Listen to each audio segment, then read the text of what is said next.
ladies and gentlemen, the President of the United States, accompanied by Coach Steve Kerr, Joe Lacob, and Peter Guber, and Mr. Jerry West.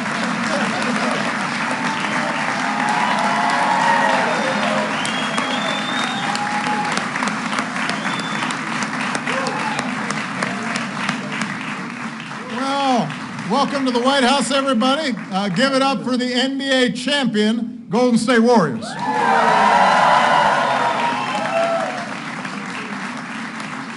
Everybody, please have a seat.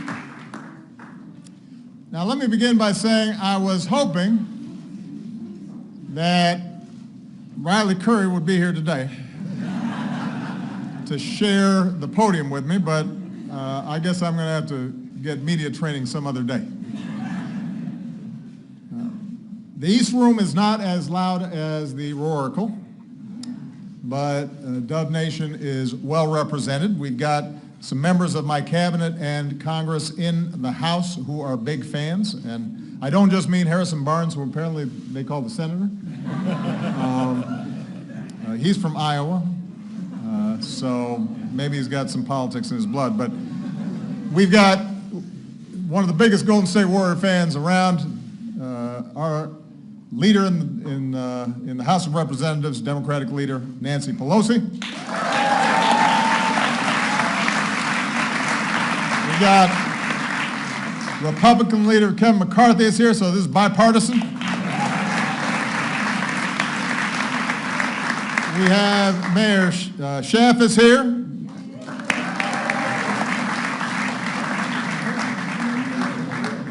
So we're glad you're here to celebrate the best in the Bay. What's going on back there?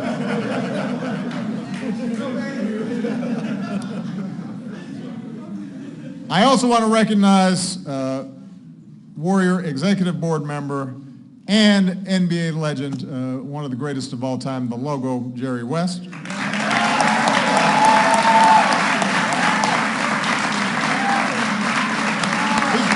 worth a stand over.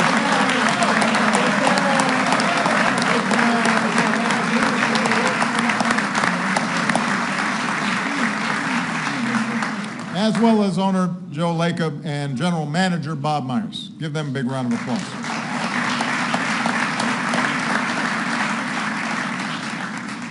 Now, it is rare to be in the presence of guys from the greatest team in NBA history. So we're pretty lucky today because we've got one of those players in the house, Steve Kerr from the 1995-96 Chicago Bulls.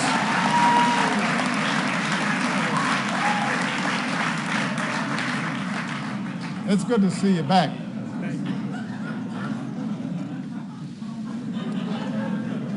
Now, for those of you who don't know, the Warriors started the season without Coach Kerr, who was recovering from back surgery, so Luke Walton stepped up and led the team to a ridiculous 39-4 record.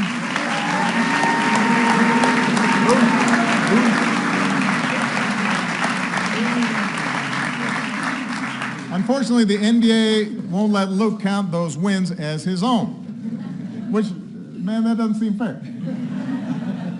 You defied the cynics, you accomplished big things, you racked up a great record, and you don't get enough credit.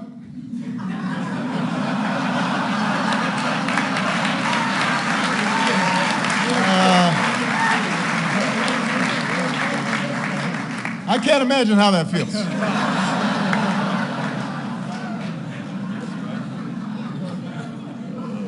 Now, let's face it, the Warriors are in the midst of a pretty special two-year run. Folks are saying that they are revolutionizing basketball. They are so good that they seem to be just breaking the game itself. And I don't play anymore, but I still know a little bit about basketball, and this really is one of the best that we've ever seen. Great shooting, great passing, a small ball, nuclear lineup. It's almost not fair. And they play not just well, but they play well together. They play as a team the way basketball is supposed to be played. And it's beautiful to watch when they're working on all cylinders.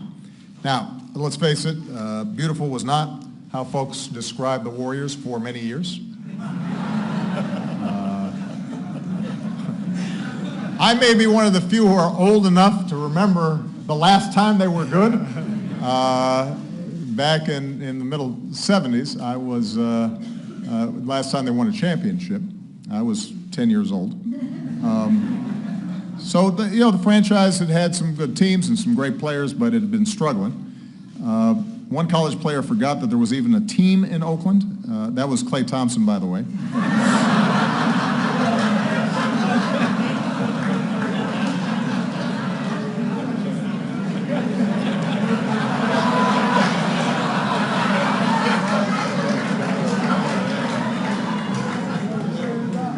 But a few years ago, Joe Lacob took over, pointed to that 1975 championship banner and said, "That's a very lonely flag. We need another one."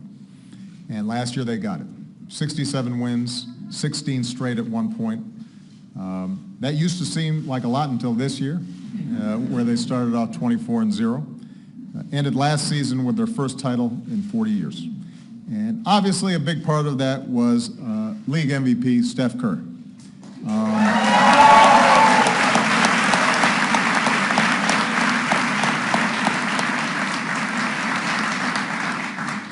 Steph's a pretty good shooter.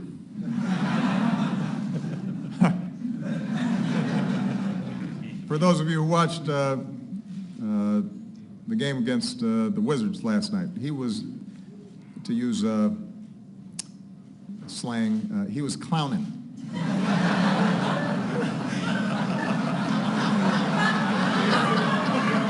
He was all jumping up and down.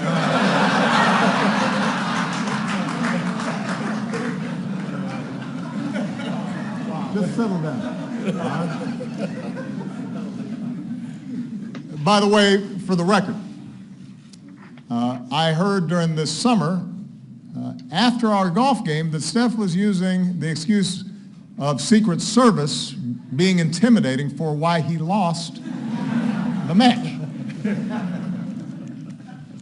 That is not the case. But he will have another opportunity. Obviously, watching Steph play is incredible. And for anybody who enjoys basketball, it is just a lot of fun. But it's not just Steph. There's the other Splash brother, Klay, who dropped 37 points in a quarter, and whose jump shot is actually a little prettier.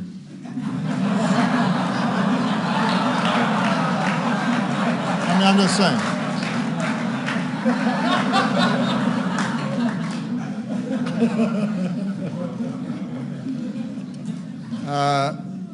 There were Barnes dunks, Bogut blocks, Draymond Green showing us heart over height every single night. Draymond's also known to add a few more words that I cannot repeat. Then you've got a couple of unselfish all-stars in their own right that were coming off the bench, Andre Iguodala and David Lee.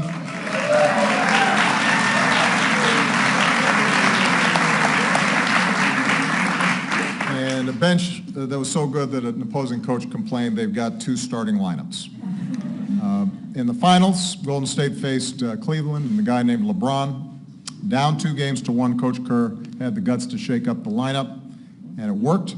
Andre came off the bench, played great D, took home the finals MVP, and it was a perfect example of the kind of team this is. Everybody doing their part, everybody ready to step up at any moment, unselfish play, folks looking out for each other. And it's the same kind of selflessness that the Warriors show in their community as well. They've led the way for the NBA's commitment to our My Brother's Keeper initiative, promoting mentoring in the Bay Area and nationwide. I know they met with some students in the White House Mentor Program earlier today. This team's also supporting the city's Oakland Promise effort to help more kids make it through college. You've had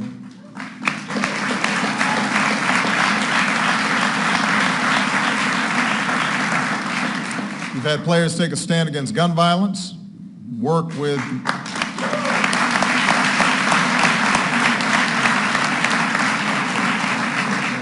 they've worked with Michelle's Let's Move initiative.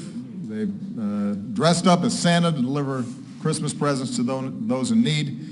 And the first time I met Steph was because he had partnered with the UN Foundation to donate 3 anti-malarial mosquito nets for every 3-pointer he makes. So last night, that's 33 nets. So keep shooting, Steph. Not that he needs any encouragement, obviously.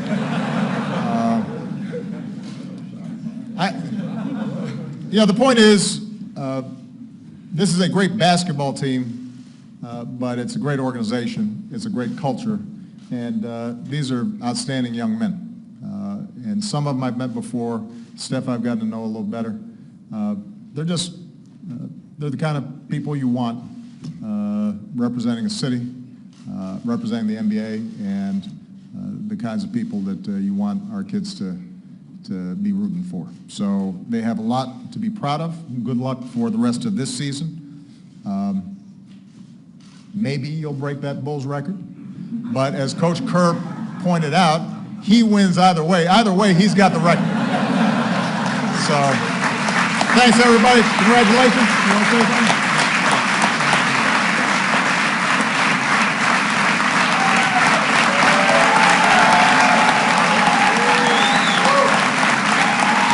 Thank you. I'm a little thirsty. Is that my water or yours? I thought maybe it was yours. I'm guessing it's yours. I want to say thank you. I also want to say congratulations for becoming the first president in our nation's great history to use the term clowning. So, although maybe Teddy Roosevelt used it somewhere in there, I don't know. But we want to thank you. Our organization is so honored to be here, to meet you, to tour the White House, and to celebrate our championship with you here. Our general manager, Bob Myers, who you met earlier, also mentioned to me that you're going to be a free agent at the end of this year. And so we don't know if you have anything lined up yet. But I'm ready to go. You can consider this a symbol of an offer that's coming. We want you, as soon as your duties are done here in the White House, we'd like you to be the leader of Dub Nation. 44. So.